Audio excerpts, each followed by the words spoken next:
Inilah potensi alam Desa Mekar Asih, Kecamatan Simpenan, Kabupaten Sukabumi, Jawa Barat, yaitu berupa pancuran sumber air panas bumi yang muncul dari dinding gunung. Posisinya berada di bibir Sungai Cimandiri.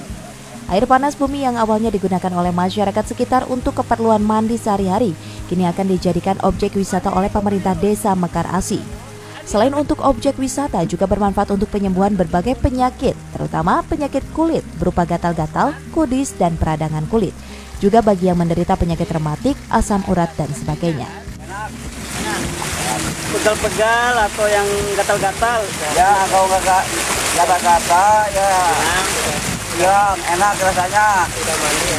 Ya. Adapun pemandangan alam yang indah lainnya yaitu air terjun Curug Cibubuai yang struktur alamnya bersusun 5 dengan ketinggian lebih 100 meter dan berhulu hanya 50 meter dari Sungai Cimandiri.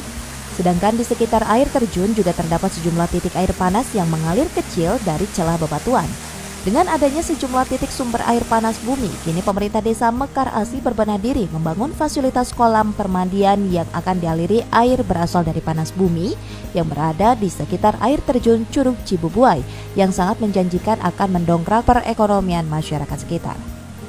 Untuk pembangunan kolam yang airnya berasal dari sumber air panas bumi, pemerintah Desa Mekar Asih masih terkendala oleh biaya. Adapun kendala lainnya adalah kondisi jalan yang masih rusak parah sehingga kerap kali membuat para pengunjung kesulitan untuk bisa mencapai ke lokasi. Rencana saya mau dialih ke warga, cuma untuk sementara ini belum, karena mengandung biaya juga kan. Tadi itu. Kedua, ini saya bikin kolam untuk kepadatan warga juga. Dari manapun datang ke sini berbondong-bondong bisa menikmati air panas yang ada di Desa Mekar Asih. Terus air terjun ini ya kemanfaatannya untuk wisata juga, cuman ini belum dikembangkan karena apa?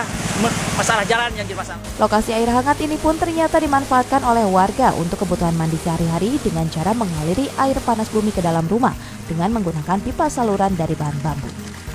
Dari Kabupaten Sukabumi, Iqbal Bakar melaporkan untuk Dinamika.